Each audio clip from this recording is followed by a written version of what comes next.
Hey guys, thanks for dropping in for Devblog 24. Today we'll be looking at the recently released patch 0.2.6 and the new website packed full of useful information. Patch 0.2.6 is available now on Steam if you want to try it for yourself. We've added a raft of new buildings and professions that are going to make the first playable sandbox content in patch 0.3 a deeper and more enjoyable experience.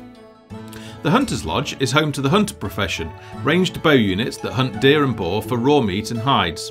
For the next patch, we're focusing on making the new professions work enabled. That means the Hunter will go about his daily routine of hunting nearby animals and taking them back to the lodge for skinning.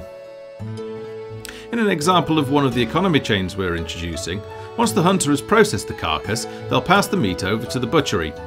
The butcher's job is to process the raw meat and make steaks, sausages and meat pies for selling on to your villagers at a healthy profit, swelling your coffers, filling their bellies to stave off starvation and keeping them happy. The farmer, windmill and wheat field have been in for a while now, and with the addition of the bakery we'll soon be able to complete another economy chain. The baker mixes flour from the windmill with water from the well and bakes it into tasty bread. The baker will also be able to craft luxury items including cakes and toast, both of which require butter as a crafting ingredient from the dairy, which we'll be adding later. In a previous patch we added the monastery, monk and bee yard for brewing barrels of mead. With the addition of the tavern and the innkeeper, tankards will soon be clinking to the sound of merriment as the mead flows into the gullets of thirsty villagers. The tavern will also be where you'll hire heroes for adventuring out into the wilds in the RPG side of Folktale, but for now we're focusing on city building, economy and RTS style combat. In the latest patch we've also added in basic combat. To help testing we've made monsters selectable and movable, so you can either send a group of city watch and hunters out to find them or throw monsters against your city walls. It's very rough at this stage and we'll be improving combat with each subsequent patch.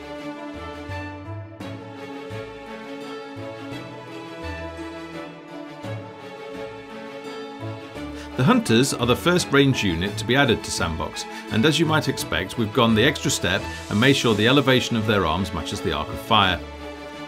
If you looked closely at the Goblin Archers on the Barbican in the old tutorial, you may have noticed that even though they shoot down, their arms remain straight, which looks terrible and breaks immersion.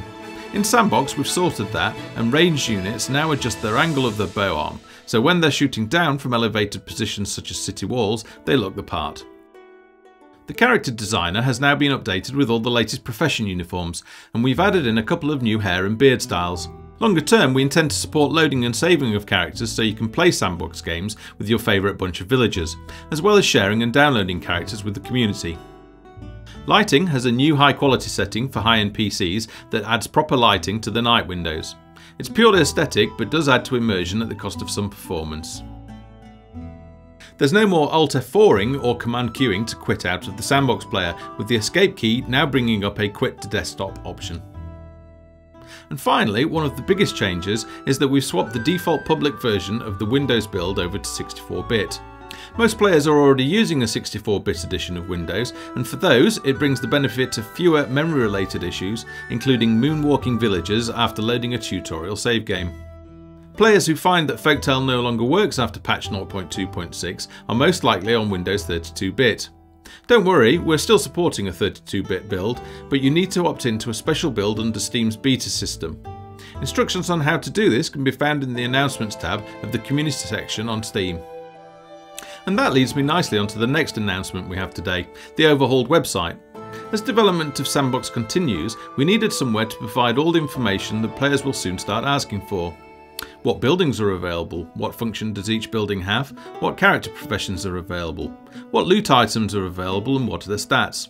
We've set the foundations early so that we can continue to add meaningful content to the website, including tutorials on how to use the editors. You'll also find a development roadmap on the website. This is a high-level overview of what features and content are coming in each patch. For the next patch we'll be introducing more of the economy, making resources more important, improving combat and bringing more monsters to life. I'd like to say a big thank you to the 875 of you who completed the player satisfaction survey. Your feedback has been important in helping us understand where we need to increase our efforts and make changes. Hopefully you'll notice some of the changes resulting from your feedback, including the production status mini blog where we look more closely at what's in production, and a continuing drive to reduce patch times, down from once a month to around 3 weeks. Hopefully we can continue this and have the next patch out in the first half of July. Your role as part of the community and your continued support during development is critical to us.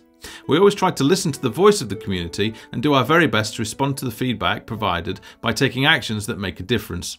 Thanks for taking this journey with us. Until next time, bye for now.